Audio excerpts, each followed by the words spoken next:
Good afternoon, everyone. Welcome to this month's Launch Awesome AMA. I'm Steve Klein. I'm the head of the Launch Awesome community. And today I'm joined by Matt O'Connell, who is the founder and CEO of Vistaly.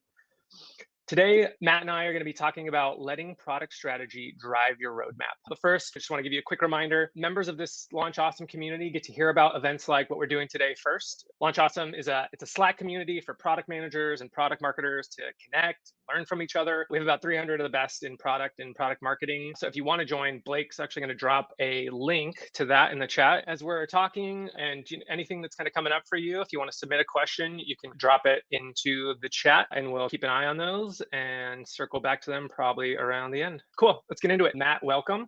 Thanks so much for joining us today. Yeah. Thanks, Steve, for having me. This is going to be fun. I'm excited. Yeah, dude. Okay. Let's kind of start at the beginning. So your current company, Vistaly, helps companies do a lot of the stuff we're about to talk about. And a big part of your reason for building it was based on some previous experiences you've had. Can you tell me a little bit about that? Yeah, sure. So I've worked for several Fortune 500 companies in more of a consulting capacity on embedded teams and even on like separate little teams that we went into like augment some of their innovation projects. And you get to see a lot of org structure and how teams schedule work and how they innovate. So I got to do that repeatedly across multiple different companies that I worked with. So that was a fascinating experience. And then I got into the startup world and really wanted to dive deeper into product. Ended up becoming director of software engineering at a local startup here in Virginia. And you still see a lot of the same things. Like you see how companies are structuring the roadmaps, who has input into those roadmaps, and how does the work come out the other end. And I just found that whole process extremely fascinating. How do we optimize that? How do we let team members contribute to that process and innovate together? So yeah, we're working on improving those efficiencies and helping teams innovate more effectively. Right. Yeah. Yeah. I think a lot of people are still working in some of those, it's like this top down kind of command and control, not really empowered teams. Tell me about how you think how did we get here? So many teams are in this same position, and a lot of designers, developers, even product managers are feeling like they're not really empowered. Like, why is that such a common kind of like failure mode of product teams? Yeah, I mean, I think there's several reasons that you can end up. I think a lot of it's well intentioned. You have a lot of people who you kind of understand the problem well enough, and you immediately want to jump to solutions. Like this is going to solve that problem, or maybe this will. And you start to get into this game of like, all right, well, if we just start building a lot of things, the first ideas that come to our mind, maybe you have a pet project from someone on the C-suite, or maybe something that your most recent customer was complaining about sparked an idea. If you just start throwing all those ideas into a backlog and then just systematically trying to prioritize it and knock them off one at a time, you're going to end up in this space where you're just shipping features and you're trying to create efficiencies around how do we just ship features faster. But the question there is like, are you really solving your customers' problems, or are you creating business value? Right. Yeah, for sure. You'd mentioned, listening to customers. That doesn't sound so bad. What's so bad about just listening to your customers? Oh, just like you're saying, like listening to like, hey, I would really like you to build this thing for me. Is that what you're saying? Yeah. Yeah. Okay. Yeah. So I mean, there's a couple things there. Often, I think you'd be surprised. Like when you come up with ideas and solutions, you think that that's the right way to approach it. Oftentimes we're wrong. Like your ideas might be wrong. Your customers' ideas, they may be wrong. However, they're rooted in truths, right? So there's still like people think that this will solve their problem. But if you start to like work backwards a little bit and start to uncover, well, why do you think that this solution will solve that problem? You start to really build a clearer picture around what you want to do. Also, you run into this problem where if you're building what a specific customers are asking for, you're building for that customer. So Right. You want to look across the board at more than just small little pockets of your user base and try to identify solutions that are going to solve more problems for more of your customers. Yeah. So you're saying, hey, That is good. We'll actually talk about that a lot more. But if you don't take a step back, you might end up with this product that, you have a lot of features that work really well for maybe that customer that requested it and that customer that requested it. But So, backing up to, yeah, so many, gotcha. so many feature toggles. Hmm. Right. So, okay, well, yeah, let's talk about this other case then. Like, what does good look like? What are the best companies doing? How do they prioritize work? So yeah, so we'll take a look at like one scenario. So focusing on outcomes, you might hear that a lot, outcomes over output. But Hmm. what does that mean? Well, it means like let's focus on what the change that we're trying to create, the change in either human behavior or the positive change for the business that you're trying to create. And by starting there, you can like pragmatically walk your way closer to solutions that will work for you. So, and that comes by pulling some of your data from your systems, studying user behavior, usage patterns, and talking to your customers, like actually asking them, like, hey, you know, how, like, describe this pain point for me a little more. Why is this a pain point for you? And really starting to build this mental model around your users that you can work with. Right.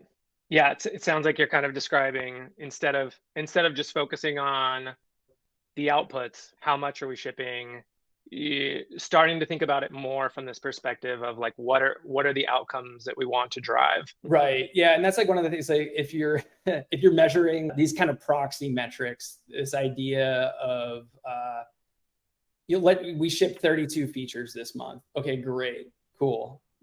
But how much value did you create this month? By just focusing on how much work you're doing, that does not immediately convert into value. So shifting that focus, it's hard, it can be hard to do, but shifting that focus towards, what is the value that we can create is an important Right. one. Right. Yeah, no, that totally resonates. And I feel like one thing that's kind of indicative of that is a lot of times product teams can't even really articulate like, is what we shipped successful? Because I, I think a lot of times people feel like, yeah, well, yeah, we got it out on time. It's successful, but that's not the right way of looking at it. Yeah. And then like just one more quick thing to add on to that. So, shipping and then moving on is, I think, another problem, right? So you ship, your users are going to be using those new features or those new products, but is it working? So we need the space to be able to take a look at that, let a little bit of time pass, talk to our users about it, and iterate. If you're just continuously moving on to the next feature without reflecting on the one that you just shipped, you may not have created enough value for that feature to even be valuable. Right. Yeah, totally. Okay. So we're going to move from this output driven approach to this outcome driven approach. Talk to me about outcomes. Like what are the different kind of outcomes? Like what does it even mean to think about, Right. starting from an outcome perspective? So one of the popular frameworks out there are OKRs. Teams will set those and then start to innovate from there. Mm-hmm. We'll talk about the outcome part. That's like the actual key result. It's the quantitative measurement of change. So what you're going to see often, or what I see often, is business style outcomes. Those are the, like, let's increase acquisitions, increase conversions, increase retention, or reduce churn. Those are the big outcomes that you want to see for your business. And they demonstrate, that you have traction, your customers are engaged with your product. But the question then is like, okay, well, now what? This is solution discovery. So now you need to figure out, how do we move from this business outcome to something that's more manageable? So product outcomes is a term that you'll hear. Teresa Torres talks a lot about this. So breaking down your business outcomes into product outcomes. So let's take conversion, for example. You want to increase conversion. Well, you need to go out there and figure out, well, why are our users not converting? What are the pain points? It's going to take a little bit of time, and that needs to be invested to actually figure out, like, well, what are our challenges around conversion? You may find out that there's a very critical workflow that users are falling off when they start to engage with it. So maybe a product outcome could be, how do we reduce the time it takes and friction that is there? So how do we reduce the time that it takes to complete that workflow? Now that's something that a product team can work with. They can start to interview their customers, figure out like, well, how are importing data and all that stuff. But you can work with it to figure out how to reduce that time. And reasonably, you should believe that, like, okay, if that workflow is optimized now and we hit that product outcome, that should reasonably ladder up into your business outcome. Mm-hmm. Yep. Who do you feel like is the right party or level to be? Do you think about it like, oh, executives talk about what the important business outcomes are for the year, and product teams think about, okay, what are the product outcomes that are certainly, there's probably some amount of like a leap of faith you need to take that like these product outcomes will affect that business outcome, but like do product teams determine what the right product outcomes are? Yeah, that's a fantastic question. And I see that play out very differently across multiple different companies. So I'll share my take on this. I want to see product teams come up with and own the product outcomes. I think business teams prioritize the business ones. It makes sense. But the teams, the engineers, designers, and product managers, the people that are out there in the weeds day to day, innovating on this product, are going to be able to come up with those. Like, they're going to be able to not only identify and come up with better product outcomes, but they're the ones that are delivering on them. So if they can have ownership over those product outcomes, I think that's a very valuable way to deliver on them. Gotcha. Yeah. How do you think about, there's kind of this, I forget who, it's one of those, so-and-so's law, but there's this saying, oh, when a measure becomes a target, it ceases to be a good measure. Do you think about that in terms of any part of this when you're setting outcomes, when you're thinking about this? Yeah, that's an interesting question. One of the things I think about it, when some of these outcomes become valuable signals for the overall health of your product, I like to turn those into like health metrics, or like heartbeat metrics, they're sometimes referred to. So like maybe it's like some type of engagement metric or something, and you want to just keep your eye on it so that over time, like you kind of get a feel for where that engagement should normally be. And if you start to see some abnormal patterns, it's like, maybe this is time to look at it. That's something you can monitor long term. But when it comes to like innovating on new stuff, you're going to be setting new product outcomes, new business outcomes all the time. A lot of teams visit that quarterly, annually, et cetera. Right. Okay, cool. So let's kind of play forward. So we've set some goals and some metrics. How do we get from there to like what we actually want to build? Yeah. So, I mean, my favorite method is moving into Teresa Torres's opportunity solution. But it's you've defined your product outcome, so you know where you're headed. Now it's time to figure out, how do we get there? So look at your data, look at your usage, talk to your customers, run experiments. As you start working through the opportunity space, the problem and the solution start to become more clear. And it allows you to, pragmatically walk your way towards better solutions. Yes. Yeah, that makes sense. And, the entire opportunity space is probably giant or infinite. Like, you could do any number of things.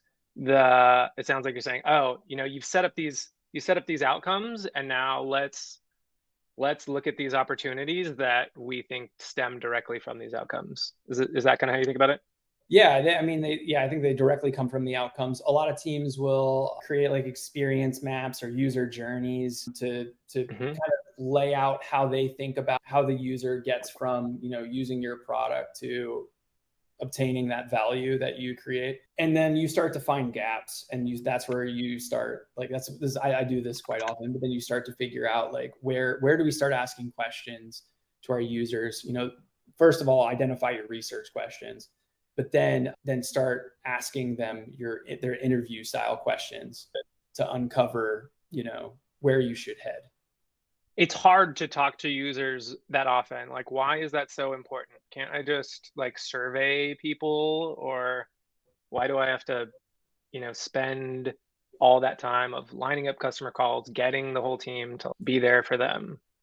Right. I think the like simple surveys are great. And I think they help you identify some like critical information that you need. But getting everybody together, like getting, your engineering lead or your designer on a call with a customer helps them, one, sympathize with your customer and the pain points, but two, you hear it directly from them. You're hearing how they're talking about their challenges and their pain points, and lots of amazing. You get off the call and you're just really excited. Like every time that we do this, like I get together with my co-founders and it's like, oh my gosh, did you hear that? Like, and you start going back and forth, and that's where some of the best ideas. And then you start to not only bet like ideas, but like, well, what do we want to learn next? Like, like those kind of questions start coming up. You start thinking through like, well, we can test this or that. It's being really agile and like it's fun. Right. Yeah. Another thing, and I think the Mom Test book by I think Rob Fitzpatrick, which I haven't read, which is probably a cardinal sin for someone who works in product. Fantastic. There's always this, I think there's this idea that like, when you ask people about their behavior or what they find important, they'll often answer in a way that reinforces like their identity or this or that. But like, it's easy for people when you're not asking about them, when you're not talking to them about a specific time they did something, that they don't actually give you a truthful answer. They give you the answer that they think like sounds good or something they aspire to. Yeah. Yeah. I feel bad because I'm trying to remember where this example came from, but I thought it was really good. It was either the Mom Test or continuous discovery habits. But like you're interviewed, like, well, hey, what do you think about when you want to buy a pair of jeans? And if anybody knows on the call, please speak up. But like, what do you think about when you're buying a pair of jeans? What do you take into consideration? And some people might say, well, fit's the most important thing to me. And then they tell you like, okay, well, like you ask me, well, when's the last time you purchased a pair of jeans? It's like, oh, I went online and bought them offline. You're like, okay, well, is fit the most important thing for you or not? Unless you like know. If you're buying them online, like how could yeah. How could that be the most important thing? Yeah. Right. Yeah. Yep. So totally. No, that makes sense.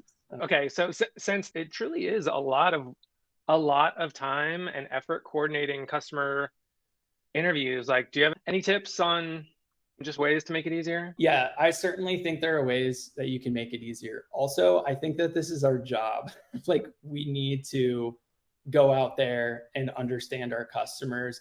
We need to find ways to create space to do that within our businesses and our teams so that we can learn more about what will solve their problems. So interview automation is like one of the hot topics in the CDH space. Like, how do we automate our interviews? Some people embed links in their applications for calendars, like, hey, sign up if you want to help us improve the experience. And you can set those up to like dynamically show up based on availability. Like, that's a pretty automated workflow, right? So you may say like, okay, well, we want 3 in 1 week and that's our max. And then once you get those 3, it closes. Just some quick tips on doing this. Do not allow them to schedule really far out in advance. You'll get more no-shows. So try to keep it a really tight, like tomorrow, like in the next few days. So this is a really easy way to like get users to re-engage with you that want to provide feedback and just set up a more natural cadence. Yeah, love that. Yeah, it's one of those, it's tough, but it's like, if you want to be a bodybuilder, like you got to lift heavy weights every day. And it's like, this is the same thing. Like if you want to be a PM and do a good job of like really knowing your customers, you just got to put in the reps. And there's some things there's some things you can do and some processes that can make it earlier, but like it's the job. It's the job. Yeah. Okay. Tell me a little bit more about opportunity solution trees. Like, what is that? You touched on it a little bit, but tell me a little bit more about like how do you set that up? What does it look like? Yeah, so we talked about it, like the opportunity space is infinite. You'll hear that. So you have your product outcome or your outcome that you're trying to drive, and then you start to pull together the context to create a visual that helps you prioritize how you get to better solutions. So, or more valuable solutions, we'll say. So what you do is you start mapping it out. So you'll have some high level pain points that you're hearing or desires, that you're hearing from your customers. You're going to get those in your map. And then you're going to start to ask questions to your customers, pull more information, do some research to figure out how does that branch out like to smaller problems or smaller pain points. And then as you start to do that, you start to create this map that gets you to a certain point in which you can say, okay, I think we have enough information. We really understand this problem well. Now let's start coming up with ideas. And those are your solutions. And then there's a lot of techniques to go from there to, mapping assumptions and validating those assumptions and running experiments. There's a bit to it, but it's all about discovering better ideas, better solutions that are going to drive value and de-risking those before you spend a lot of time and engineering on it. Mm-hmm. Yeah, it kind of begs the question, we go through this process. We've come up with this big tree of opportunities that all, funnel up to our outcomes. How do we then go about deciding like, okay, like which ones do we do next? Which ones are most important? Like how do I think about where to start once I have that whole thing? Yeah, so this is something I hear a lot. It's like this thing's big. Like some of these trees, like they get like 500, 600, we call them nodes in Vistaly, but like they get really big. And it's just like, whoa, like what do we do? So I mean, we've built a lot of like niceties into the way that our tree works. So you can like fold, collapse, search, all that stuff. But like the way that you do it is you start focusing on your most important opportunities. So you prioritize at a very high level. You prioritize with your top level opportunities. You're not going to spend time with the opportunities that are lower. So don't focus on like further down the tree, or further down in your tree, like that are prioritized lower. But then you take another step closer to your solutions and you keep focusing on the most important opportunities as you walk your way down. And then as you start solving those opportunities, now you have this mapped out tree. It's fantastic because then what you can do is go right back to the tree after you solve it. You don't have to like go back to the team and be like, all right, well, what's next? It's all mapped out. You know what the next most important opportunity is. Go from there and like compare it. Like you start comparing parents and children, like opportunities, and you start to really figure out like, well, actually, this is more.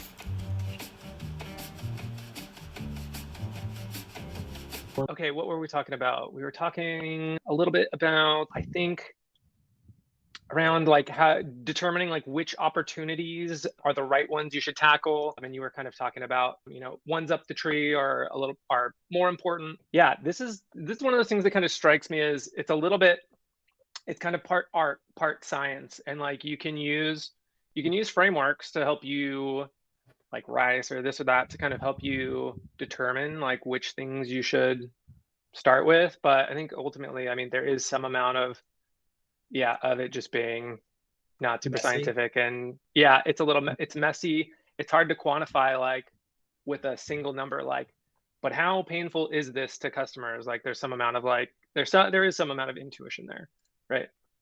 Yeah, I mean, I think one of the things you hear, Teresa Torres talks about this, and I love it. It's embrace the messiness. This whole process of prioritizing and sorting the opportunity space, it's going to be messy. It's going to be subjective and objective. There's going to be subjective and objective components to it. The thing is you're going to pull in data. You're going to pull in quotes from customers. You're going to start to really learn like what you believe is going to be more impactful. Often there's not too many one-way door decisions here. Like you can pivot, and you can pivot more effectively if you're mapping it out as well, because you can visually see the space. It's easier to it's just easier to be more agile and respond to things faster. Right. We're okay. We're bumping up on time. I want to do questions, but I wanted also because I think you were showing me Vistaly and how you it's a little meta about how you guys use Vistaly to do this for Slay to Vistaly. build Vistaly. Um, I think it does such a good job of really like painting a picture in people's head and kind of Yeah, just making it more understandable. Yeah, if you want to, yeah, quickly share and show us what you got going on. everything restarted, but let me share my screen and Yeah. just do the quick example. So this is one that we've recently done. So we're in the middle of this right now. So this is our top level opportunity, right? So our outcome is about, collaboration, working in the opportunity space, making that more efficient for our users. And this is our one of our top opportunities right now. There's this like desire, like they want to be able to collaborate more effectively with but what does that mean? You start to break it down a little bit and you start to hear things like, I want to be aware, like I need to be aware of the changes that matter to me. And I need to be able to get at that information fast. And then also this like other component of like, I want to know when others expect me to like provide input. These are all like opportunities. Because I don't trust everyone to make edits on my board. There's this level of like trust, like things changing and moving around. I mean, we're hearing a lot. I'm still developing my own thoughts around that, but these are things we're hearing. Yeah. And it just goes on and you start to dig deeper. You got more opportunities. I love this one. Someone's like, I don't want to add checking Vistaly on my list of things to do. Like, I'm like, love it, right? We got too much noise out there, right? There's too many things you got to monitor and check. So they're expressing pain points around that. Like, how do you bring this closer to me so that I don't have to remember to go out and like, so we start to like look at solutions like email notifications, Slack, in-app feature. Well, yeah, there's just a bunch of things that we're exploring here around how to solve that pain point. So let's say we solve this one effectively. Now it's like, all right, when I'm saying like you just come back into the opportunity space and you look at neighbors, you look at parents, like, do we focus on this one next? Do we focus on this one? Maybe it's like, okay, solving this opportunity solves for this parent well enough. So maybe now we move on to this one. So it's all about just going back and reflecting on what you've learned and iterating and slowly chipping away at those opportunities so that you eventually reach your outcome, like your goals. Right. And the thing I love is that like this one, the thing that a lot of people do is like they might hear this and they'll think, cool, what is they'll build what's the first thing that comes to mind when I hear about this, instead of like talking to more customers, digging in like you did, digging in further, and you realize like, oh no, there's more to this than just that first idea or just that first thing that the customer said that they wanted. And when you can map down to these, well, this opportunity is actually, it's part A, B, and C, which each in turn could have, XYZ solution.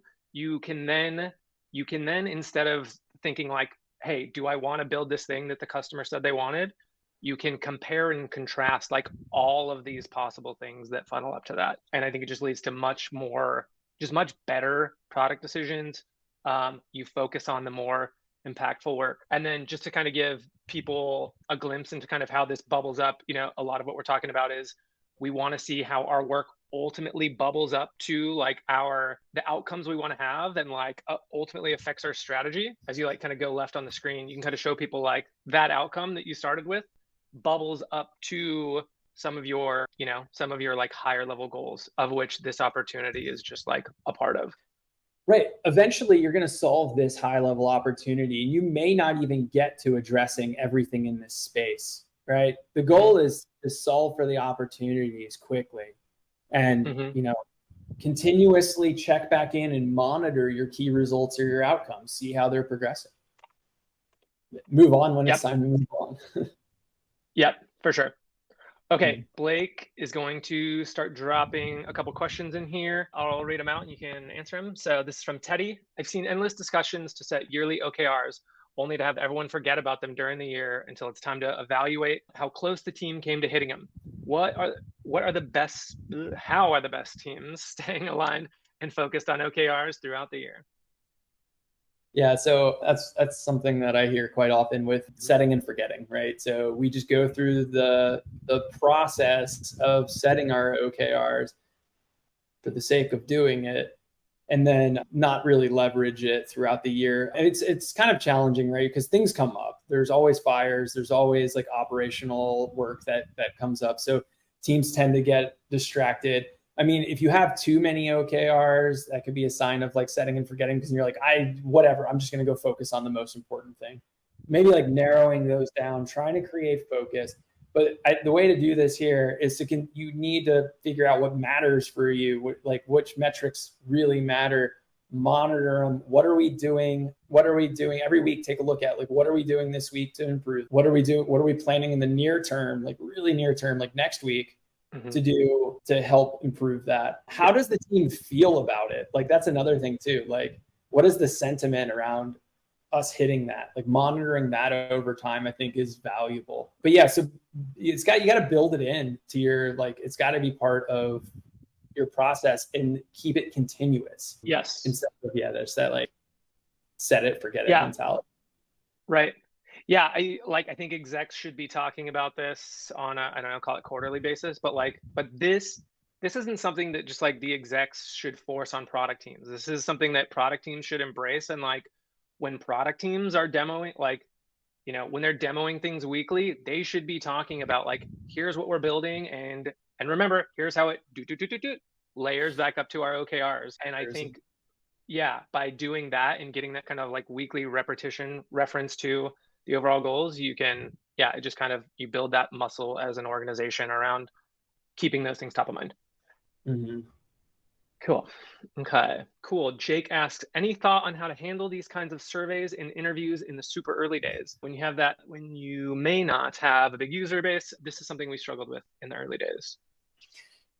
Yeah. So, I mean, this is where we're at. I think we're early days and, gaining traction, which is so exciting. But finding those users. I also just had a conversation about this the other day. I mean, there's techniques out there for finding them and talking to them. It's a lot easier to talk to people when you're talking about their problems and pain points. People are pretty receptive to wanting to just talk about that. You're trying to sell them something, that's a different story. But just talking to them about their problems and how like they see it really starts to open doors and like to understanding the problem, but then start to build a better picture towards like, what are the right solutions for this? I'll just share a little tactical thing. Like I love Slack. There's tons of Slack communities out there. I love yours. And they're great places to find people who care about certain topics. So I like communities. Yeah.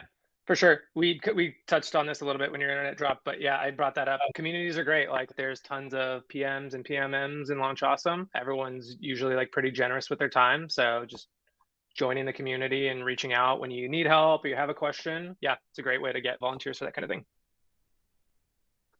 Cool. Okay. There's been a lot of discussion about the Spotify Squad framework over the past few years. Have you had any experience with this framework? Any significant drawbacks that you've seen or experienced? Well, so I love this. So yes, was it squads and tribes? And I love the idea behind it of creating more empowerment for your team that's like closer to your problems to be able to make decisions, learn and use the tools that they need to get the job done, figure it out. Like that's the part that I latch onto and I love. There's this company called Corporate Rebels that I really like. They do a lot of research and discovery around modern ways to structure organizations. And like I would say Spotify's squad model definitely fits into that. Like micro enterprises, treating parts of your organization like startups. The challenge there is how do you connect? Like, how do you cross-pollinate? How do you connect? Make sure that you don't have a lot of conflict. I think Spotify uses tribes to help with that. But ultimately, you're creating an empowerment framework that allows your teams to make decisions and move faster and learn quicker. So I love it. Yep. Yeah. Love that. Okay, last one here. I've heard vastly differing opinions on whether or not product teams should choose and then firmly stick with a single product strategy or mix and match different components of various strategies as needed until they find something hybrid that works well. Do you have a strong opinion on this? So, so having the strategy, communicating it and making it clear, I think is the first step there. Strategy or strategies.